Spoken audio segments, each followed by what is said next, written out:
नमस्कार साथियों, जय हिंद। कैसे हैं? उम्मीद करता हूं बिल्कुल शानदार होंगे और बिहार सब इंस्पेक्टर की आप अपनी तैयारी में लगे होंगे। क्योंकि देखिए, मैं फिर आपको बता दूं कि जब भी वैकेंसी आएगी बहुत ज्यादा समय आपको नहीं मिलने वाला है, कम ही समय मिलेगा। उसी में आपको सारी चीजें अपना तैयार कर लेना है। दो तीन बातें जो हैं वो बहुत ही ज्यादा महत्वपूर्ण हो जाता है, क्योंकि देखिए जब नए बच्चे तैयारी करना शुरू करते हैं तो अक्सर ये चीज देखने को मिलता है। मैं वही आपके मन में जो भी चीजें हैं वो क्लियर कर दूं ताकि आपको आसानी हो आगे की तैयारी करने में। पढ़ता तो सभी लोग है, ऐसा नहीं है कि आप पढ़ेंगे आप जो साथ वाला है वो नहीं पढ़ेगा, पढ़ेगा सब, लेकिन रिजल्ट कुछ का होता है। छोटी छोटी बातें हैं जो फायदा करने वाला है आपको, तो ध्यान से समझना है आपको। सबसे पहले तो मार्केट में देखिए, जब आप जाते हैं बुक्स या प्रैक्टिस सेट खरीदने, तो कुछ ऐसे आपको प्रैक्टिस सेट्स मिलेंगे जो कि बहुत ही ज्यादा टफ रहता है। जब आप उसको लगाएंगे तो जैसे कि अभी मान के चलिए कि आप अगर मॉक टेस्ट दे रहे हैं, है ना, अभी अगर आप टेस्ट दे रहे हैं तो आप ला रहे हैं 60 नंबर 65 नंबर, लेकिन कोई आपको सजेस्ट किया कि भाई ये किताब प्रैक्टिस सेट है, इसको अच्छे से पढ़ें। इसमें अब अगर ये नया ले आए और ये आप लगा रहे हैं तो आपका आ गया है 45 या आ गया है 40। अब आपको लगने लगेगा कि हमने कहीं ना कहीं ठीक से नहीं पढ़ा है, हमने कहीं ना कहीं ठीक से नहीं पढ़ा है, कुछ ना कुछ गड़बड़ी हो गई है, इसलिए हमारा स्कोर कम है। और आप क्या करते हैं कि आप अपने ऊपर संदेह करने लगते हैं, फिर से नई नई चीजों को पढ़ना शुरू करते हैं जो इस प्रैक्टिस सेट में आपने देखा। होता क्या है कि आप अप्रत्यक्ष रूप से अपने सिलेबस से भटक जाते हैं। बिहार दरोगा में देखा गया है दोस्तों, चाहे आप प्रारंभिक परीक्षा की बात कर लीजिए, चाहे आप मुख्य परीक्षा की बात कर लीजिए, है ना, मुख्य परीक्षा की बात कर लीजिए, प्रश्न आपको बहुत ज्यादा टफ देखने को नहीं मिलता है। 50 ऐसे प्रश्न रहते हैं दोस्तों जो इजी रहते हैं। प्रारंभिक में मैं बात कर लूं और मैं मुख्य परीक्षा में भी बात कर लूं, 50 ऐसे प्रश्न रहते हैं, 45 से 50 ऐसे प्रश्न रहते हैं जो इजी होते हैं, बिल्कुल इजी। इसके बाद आपको लगभग 35-40 प्रश्न होते हैं, 35-40, 45 नहीं कहिए, 35-40 प्रश्न होते हैं जो मॉडरेट लेवल के होते हैं, टफ नहीं, मॉडरेट, इजी से थोड़ा सा ऊपर।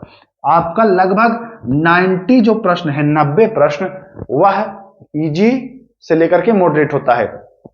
मुख्य परीक्षा में भी यही आपका रहता है, इजी से मॉडरेट जो है वह रहता है 90%। 10 ही 8% प्रश्न ऐसे होते हैं जो जटिल होते हैं। वो जटिल होगा तो वो सबके लिए जटिल होगा, केवल आपके लिए नहीं होगा जटिल। ये 10 बचाने के चक्कर में आप इस 90 पर आंच आ जाता है, आपके इस 90 पर आंच आ जाता है। मैं क्या कह रहा हूं जरा सा इसको ध्यान से समझिएगा। आप इस 10 बचाने के फिराक में मत रहिए, इस 90 को आप बचाने के फिराक में रहिए। अगर इसको बचा लेंगे तो सब में आपका रिजल्ट, पीटी में भी मेंस में भी रिजल्ट होगा। अब इसको बचाएंगे कैसे, ये समझना है। जान तो गए कि हमको ये बचा लेना है, लेकिन बचाना कैसे है। आप देखिए, जो इजी प्रश्न है, जब भी आप पढ़ें तो इजी प्रश्न है तो उसको स्किप मत करिए। अक्सर मैं देखता हूं कि जब भी इजी प्रश्न आता है तो उसको आप सरसरी निगाहों से देख करके आगे निकल, ये तो हमको आता ही है, आता है, लेकिन एग्जाम में वही प्रश्न कंफ्यूज आप हो जाते हैं। आपने देखा होगा, अगर आज से पहले आपने परीक्षा दिया है तो आपने देखा होगा कि आपका रिजल्ट ना होने का एकमात्र कारण है, तैयारी आपकी अच्छी थी लेकिन आपका रिजल्ट ना हुआ। क्यों ना हुआ? क्योंकि आपने 8 से 10, याद करिए, आप 8 से 10 ऐसे प्रश्न गलत कर दिए जो नहीं करने चाहिए थे। अब बताइए, 8 से 10 आप गलत कर दिए हैं केवल इसके फिराक में। मान के चलिए ये 10 आप कठिन वाला ढूंढ भी लेंगे तो इसमें से 5-6 आप कर लेंगे, और आपका जा क्या रहा है, आपका 8-10 जा रहा है। अब ये बताइए, ये 8-10 वो प्रश्न हैं जो सारे बच्चों ने सही किया है ना, सारे बच्चों ने सही किया है, आप गलत किए हैं, तो आप उनसे पिछड़ गए कि नहीं पिछड़ गए? बिल्कुल पिछड़ गए। बाकी ये जो 10 बचा, इसमें तो तुक्का लगा के कोई भी 3-4 ले आएगा, ले आएगा कि नहीं? आप पढ़ के 6 लाए और कोई तुक्का लगा के 3-4 लाया, क्या मतलब? आप यहां अपना सब कुछ गवा चुके हैं। तो फिर से मैं ये कहना चाहूंगा कि मार्केट में जो भी प्रैक्टिस सेट या टेक्स्ट बुक आ रहा है, बहुत अगर जटिल दिखे तो एकदम आपको दरकिनार कर लेना है।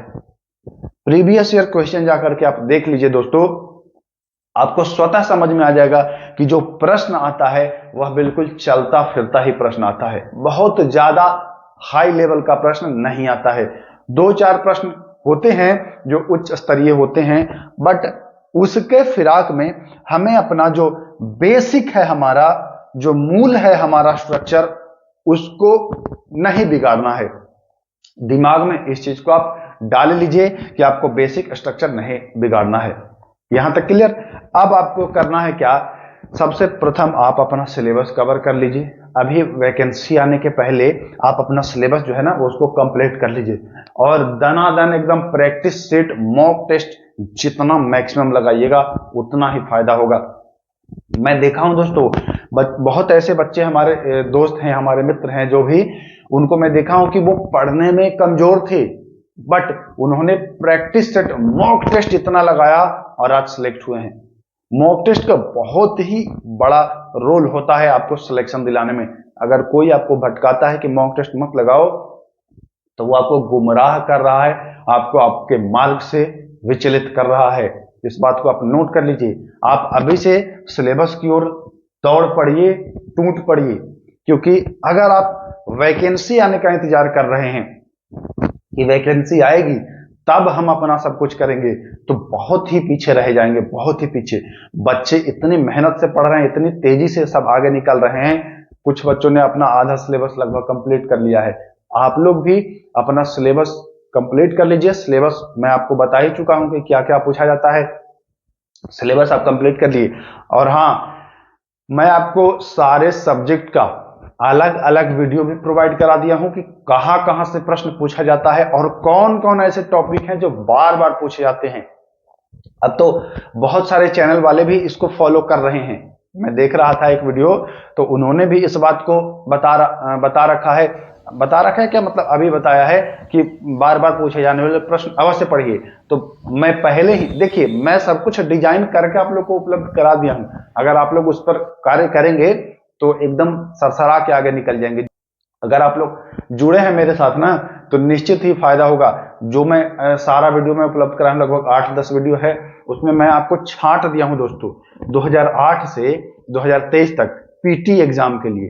केवल पीटी में कौन कौन ऐसा टॉपिक है जहां से प्रश्न रिपीट हुए हैं, मतलब कि 2008 में पूछा, 9 में पूछा, 10 में पूछा, जब भी एग्जाम हुआ। कहने का हमारा ये मतलब नहीं है कि 8, 9, 10 में एग्जाम हुआ है। एग्जाम हुआ है 8 में, फिर 12 में, फिर 18 में, फिर 19 में, 20 में, 21 में, 23 में, 1275 ऐसे एग्जाम हुआ है। तो उनमें बहुत ऐसे टॉपिक है ना, लगभग 50-60 टॉपिक हैं जो बार बार पूछे गए हैं। तो वहां से आपका 50-60 नंबर श्योर हो जाएगा। आप जाकर के उन वीडियो को देख लीजिए और लग जाइए। हाथ पर हाथ धर के बैठने से नहीं होगा। और बाकी इस वाले स्ट्रक्चर पर फोकस अवश्य करिएगा। जटिल प्रश्नों के फिराक में मत रहिएगा। जटिल प्रश्न के चक्कर में नहीं रहना है, समझ गए। जटिल के चक्कर में रहेंगे कि बहुत टफ सेट करते हैं ये सर, है ना, इनका क्वेश्चन तो तगड़ा होता है। बहुत सेट करके भैया आपको अंतरिक्ष में नहीं ले जाएंगे वो, कोई मतलब नहीं। आपको बिहार दरोगा का एग्जाम देना है ना, आपको तो टीचर बनना नहीं है कि आप सब कुछ जानने के लिए उत्सुक हैं। हाँ, कॉन्सेप्ट आपका क्लियर होना चाहिए, लेकिन चीज वही पढ़िए जहां से प्रश्न पूछा जाता है। अब फर्जी पढ़ने से क्या मतलब है, समय बर्बाद करने से क्या मतलब है। इसी को कहते हैं स्मार्ट स्टडी। पढ़ेंगे बहुत, लेकिन मतलब कुछ भी पढ़ेंगे। और एक होता है कि कम पढ़ेगा according to syllabus, according to pattern, ये पढ़ेगा, तो फायदा ये वाला कर जाता है। बाकी फिर मैं एक बार कह दूं कि आप ग्रेजुएट हैं, इतनी समझ आप में विकसित होनी चाहिए कि क्या सही है क्या नहीं सही है। इस मार्केट में, ये सोशल मीडिया मार्केट में तमाम लोग आएंगे, सब कुछ अपनी अपनी बातों को परोसेंगे। पसंद आपको करना है कि क्या आपको ग्रहण करना है और क्या नहीं ग्रहण करना है, समझ गए। पसंद आपको करना है, क्योंकि आप स्नातक पास हैं, इतनी बुद्धि विकास हो चुकी होगी आप में कि आप चीजों को समझ सके। और अगर नहीं समझ रहे हैं तो कहीं ना कहीं दिक्कत है, इसको समझिए। आपको समझना होगा क्योंकि झांसा देने वालों की कमी नहीं है। जो भी आएगा झांसा देगा, वो केवल निजी लाभ, अपने हित की बात सोचता है। थोड़ा सा आपको बहलाएगा फुसलाएगा, इस तरीके से आप फंसेंगे और आपके साथ गड़बड़ी होगी। इसलिए बुद्धि विवेक भगवान ने दिया है सबसे ऊपर, इसीलिए ना इसको, मस्तिष्क को, कि आप सब कुछ देख सकते हैं, सब कुछ सोच सकते हैं। समझ गए? तो इस बात को आप ख्याल रखिए, बाकी आप फैसला ले सकते हैं, इतने सक्षम आप हैं। भले ले नहीं रहे हों, लेकिन लेने योग्य हैं। आप एक ग्रेजुएट व्यक्ति हैं। चलिए, मैं वीडियो को समाप्त कर रहा हूं, फिर मिलेंगे किसी अन्य टॉपिक पर। तब तक फिर मिलेंगे। नमस्कार, जय हिंद।